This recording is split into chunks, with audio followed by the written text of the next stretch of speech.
We've been going for more than a year now, so still fairly new, but the idea is we're there to challenge the status quo. Basically in Brussels, where we're reporting on the European Union, you have a lot of publications who have been traditionally very close to the EU institutions. Our mission, if you like, is to tell the story, but from a slightly different perspective, from a more critical perspective. That's what we're out to do, and we're doing it in news and analysis and video shorts and interviews. We're bringing a lot of MEPs, for example, into our purpose-made studio, and we have a team of journalists from all over the place. We've got lots of different nationalities, and we're having a lot of fun.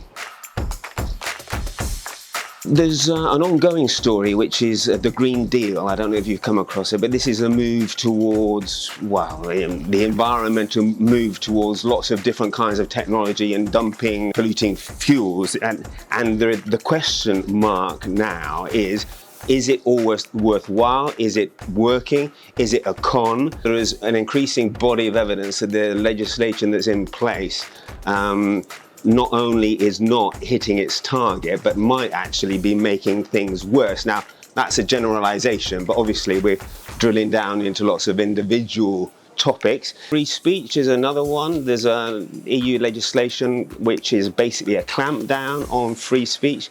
Complicated one. Free speech online, free speech offline, differences between European approaches to free speech and the US approach, the UK approach. We've been looking a lot about that. Those are two big stories that we've been following. We're now starting to do documentaries. We've done 2 already, 3 actually, one in collaboration with a team in Poland. We're working on a free speech documentary. In fact, I'm doing my 8th interview for that documentary tomorrow. That's been great. I mean, most people bring in specialist teams, hire specialist teams to make documentaries. We're doing it all in-house, learning a lot of new skills. That's one thing that we're very excited about.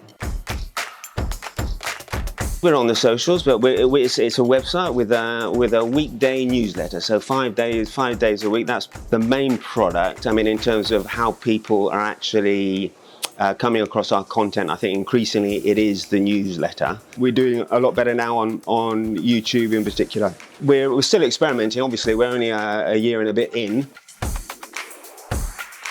We're looking in particular for foreign correspondents in France and Germany. Italy are areas which we're looking at. We've got 1 or 2. We'd like to expand that network. So if there's anyone out there who thinks who look at the website first, and if anyone thinks that that's the kind of job that would suit them, well, please get in touch.